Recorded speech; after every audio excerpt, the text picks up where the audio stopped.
Hi, this is Jack from Jack's Wax Podcast. Today I'll be reviewing The Doors, L.A. Woman. This is a sweet record. I bought this off eBay after my wife and I watched The Doors movie, and I hadn't seen it before. She'd never seen it.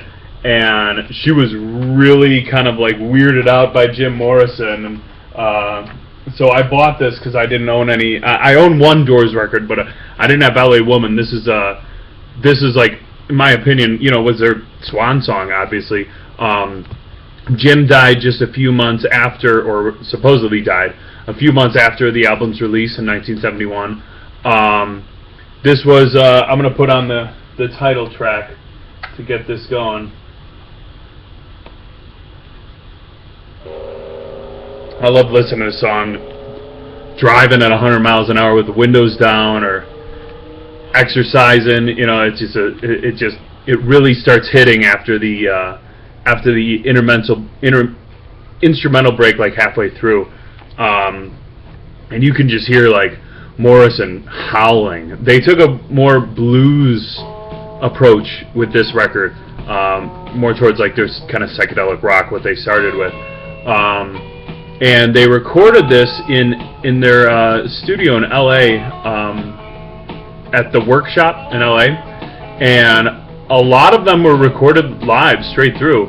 But as you probably, if you've seen the movie, it was true that the band would be playing in the studio, and Morrison would record his vocals in the bathroom because he thought the acoustics were better there.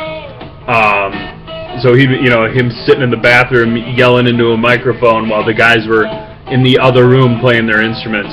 And that kind of typified how the Doors were, at that point. Morrison already had a couple meltdowns at some shows. The band was kind of getting sick of him, especially John Densmore. Ray Manzarek was always a supporter and a friend of Jim, but they thought, kind of enough's enough of this shtick that he was doing on concerts and shows that they were performing. But Jim had moved to Paris at the record's release in 1971. Was it April of 1971 when this came out? And then he died less than 3 months later in July. Again, this is a more kind of bluesier approach. This is what Morrison grew up on, and it's kind of some rock, but just like some like real heavy bluesy tracks on here. Again, I got this record off of eBay after watching the movie. Pretty simple, not really much artwork other than the classic, all four members of the Doors.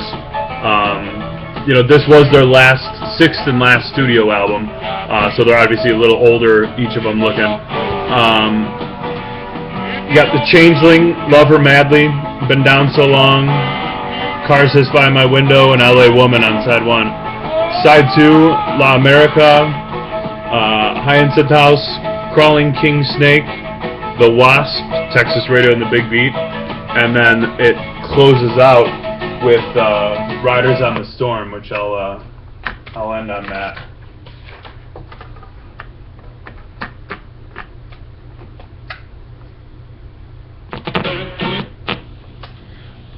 This came after Morrison Hotel, when they started going a little more bluesier, but this is kind of the bluesiest that they had.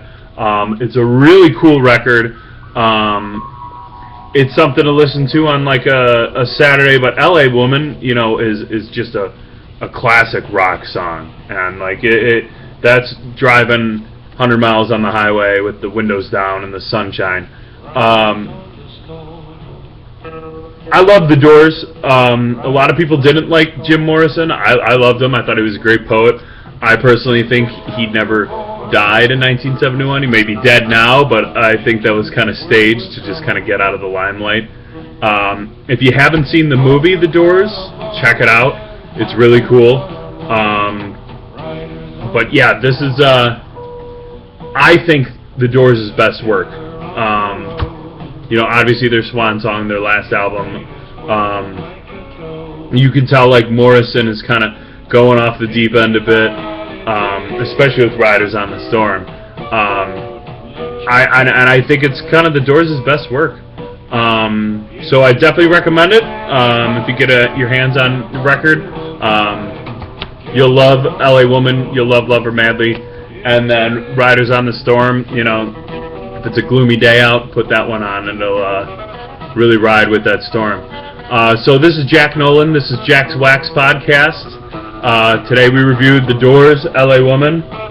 Join me next time when we take a look at the Beatles. This is Jack's Wax Podcast. Keep on rocking, everyone.